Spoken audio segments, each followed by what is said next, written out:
The fake eviction notice crinkled in my hands, and in that moment, I realized Brenda Kessler had just walked headfirst into a trap she never even saw coming. I mean, picture this, 6 a.m., I'm standing in my pajamas, rubbing sleep out of my eyes, and here's this psycho HOA president, slipping bogus court papers under my door like she's some kind of criminal mastermind. The thing is, the paper was still warm from her printer. You could practically smell the fresh toner, reeked of cheap perfume and pure desperation. Now, you want to talk amateur hour? She'd misspelled legal words, fake signatures that looked like a kid's doodle, and made up case numbers, using her own birthday for crying out loud. For months, Brenda had been making my Hispanic family's life a living hell with racist fines, made-up violations, every piece of harassment leading up to this masterpiece of document fraud. Not even a week earlier, she'd stood in my driveway and screamed, "People like you don't belong here, and I'll do whatever it takes to remove you." Yeah, that happened. But what really had my blood humming? Brenda had no idea who she was messing with. Not a clue.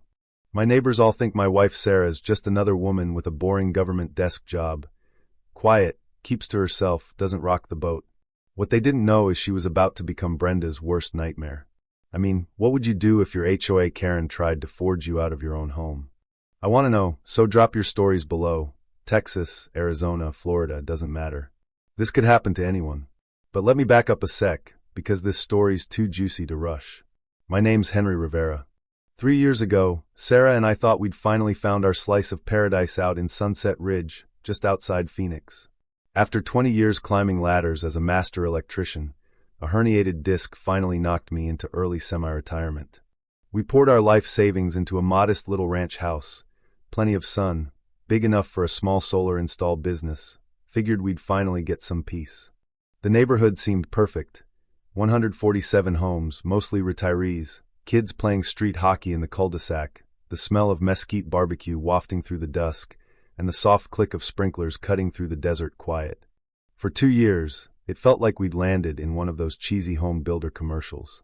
The HOA, reasonable, $180 a month, and the old board actually cared about fixing sidewalks and repainting the pool fence instead of being power mad. Sarah, well, the neighbors just knew she worked downtown at the courthouse. That's all she'd ever say. After dealing with federal law all day, she craved just being Sarah, not Judge Rivera. Yeah, you heard that right. Evenings were peaceful, soft asphalt still radiating heat, little puffs of desert wind, Sarah's hand in mine as we strolled the block, talking about nothing and everything. For 2 blessed years, no drama. Then, like a bad sitcom, enrolls Brenda Kessler. Brenda's 52, freshly divorced from some Silicon Valley exec, and she brought all that California HOA crazy with her. Her white Lexus sparkled like a mirror, never a speck of dust. She never set foot outside without hair sprayed stiff, and makeup that probably cost more than my truck payment. You know the type, desperate for control, way too much time, not nearly enough purpose. Within weeks, she'd talked the board into electing her president, promising to restore property values with enhanced community standards. The way she said enhanced sounded like a threat. First board meeting? 4 hours. Secretary's hand cramped, people snoring in the back, Brenda dissecting bylaws like a hawk picking a chicken. Soon, the crunch of her designer heels became our morning soundtrack as she prowled the block with a clipboard, looking for violations. But here's what really got my attention. She started targeting exactly 3 families. Us, the Patels, Lucy's. Our crime? Apparently owning a work truck, hosting family gatherings, or cooking food that didn't smell like hot dogs. Second week of Brenda's reign, I find a crisp little citation tucked under my windshield. Unauthorized commercial vehicle display, $75 fine. I almost laughed. Nowhere in the bylaws did it say you couldn't park a work truck in your own driveway. I called Brenda, polite as could be, and she hit me with the sweetest, coldest. The board interprets community standards as needed to maintain our neighborhood's character. If you have concerns, you're welcome to attend our monthly meetings. Yeah, that's code for not our kind of people. The way she said our neighborhood told me everything. I spent that night spreading the HOA bylaws across the kitchen table like a general mapping battle plans. Sarah sat nearby, quietly taking it all in, her eyes sharper than I'd seen in months. But I brushed it off, didn't realize Brenda had just picked a fight with the wrong family. Then came the petty stuff, another note, this time for a lawn height violation, $150 fine, and a a $50 reinspection fee. Brenda claimed my grass was a quarter-inch too tall, 2.75 inches to be exact. I stood there in my boxers, coffee cooling in my hand, reading her letter like it was some kind of joke. She'd even attached time-stamped photos and bragged about using a calibrated measuring device. I swear, this woman owned a grass ruler and the free time to crawl around my yard on her hands and knees. But, see, 20 years of construction taught me, when someone throws technical garbage at you, call in a pro. So I hired Rodriguez Landscaping. Carlos came by, tape measure snapping, and just shook his head, laughing. Senor Rivera, she measured during drought stress, your lawn was 2 inches max. He explained how the pros do it. Measure when the grass is hydrated, check 3 spots. Brenda had soaked one corner and measured the tallest blade. I could smell the fresh-cut grass and the sweet stink of her lies. Then the real twist, while reading up on Arizona HOA law, I found something beautiful. Board elections had to be certified with the county clerk within 30 days. No paperwork, no power. Brenda had never filed her certification. Technically, she wasn't even president. Now, Sarah had been hinting all along. Document everything. Every photo, every recording, every time Brenda called or left a note, Sarah logged it like a pro. She'd seen a lot as a judge, and I should have guessed how deep her strategy went. One evening, Mrs. Lucy knocked on our door, eyes red. She'd gotten a citation for culturally inappropriate cooking smells. I could smell her stir-fry, one of my favorite parts of this neighborhood. We talked, and I realized Brenda was going after every non-white family, us, the Lucis, the Patels. We started holding little coffee meetings, trading stories and paperwork. Mr. Patel, the accountant, had kept meticulous records. 43 citations in 6 months, 39 went to minorities. 4 white families were cited, all for things like busted fences or oil stains. That Friday, Brenda called an emergency board meeting to discuss my hostile behavior.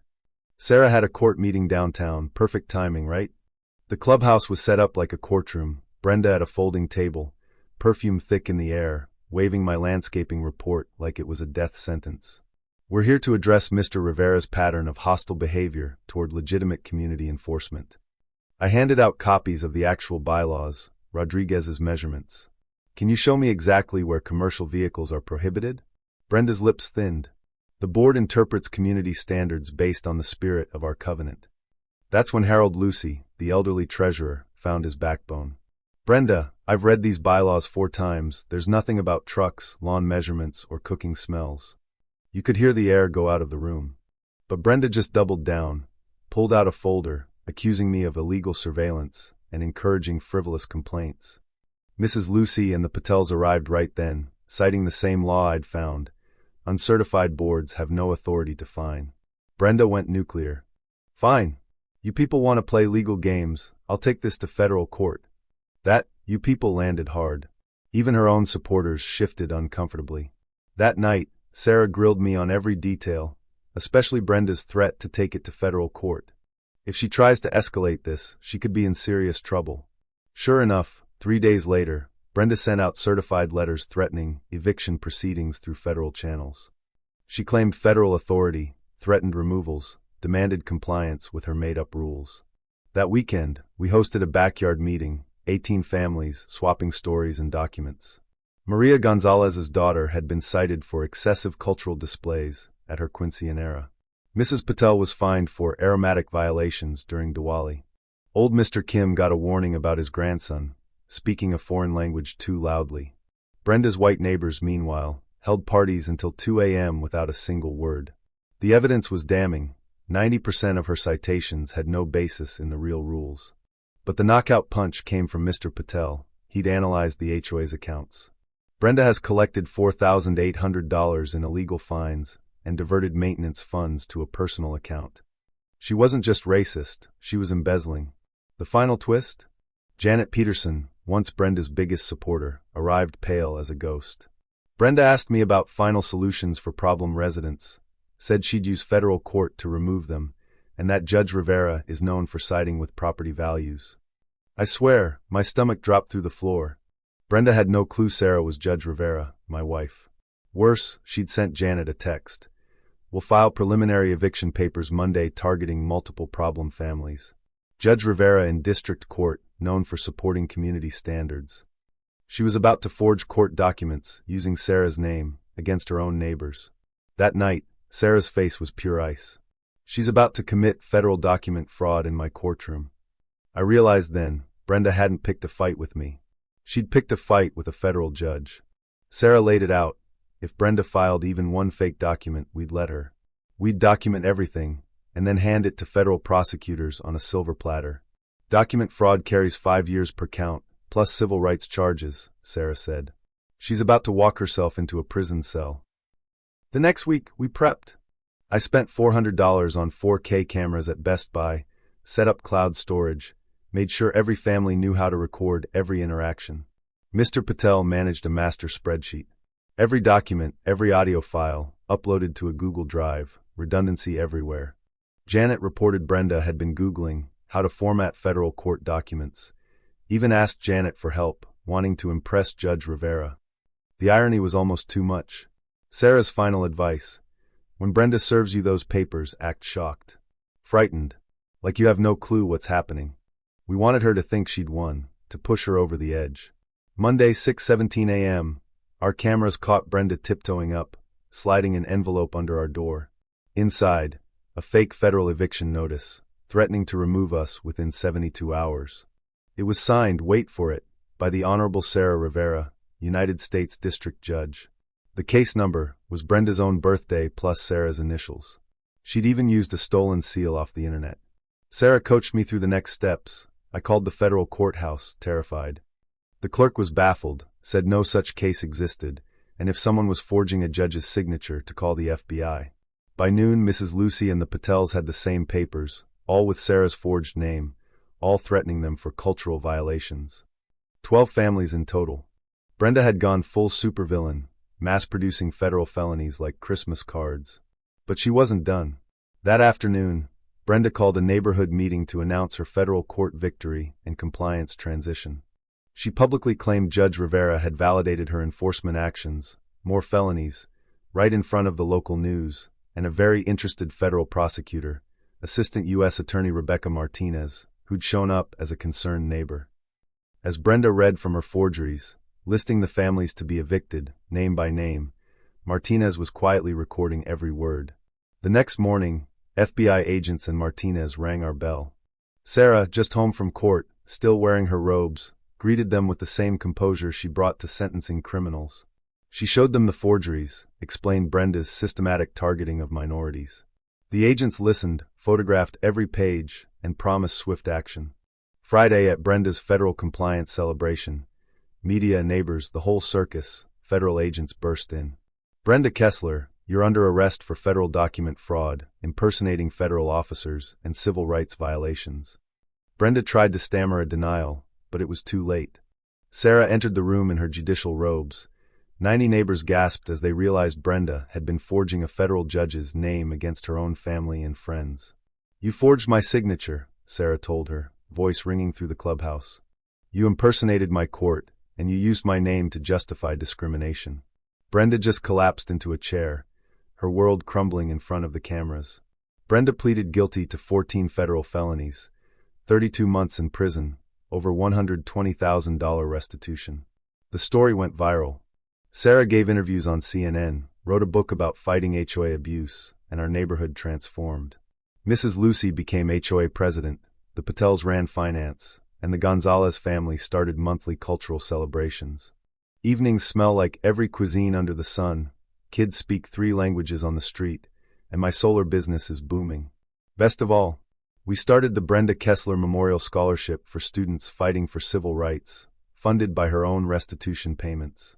Brenda came home from prison to a neighborhood she'd never recognize, one she'd tried to break, now stronger than ever. So let me ask you, where do you draw the line between rules and abuse? Have you faced anything like this? Drop your stories below, because sometimes justice is about more than punishment. It's about building something better from the ashes of hate. And hey, always remember, document everything, know your rights, and never underestimate what a determined family can do.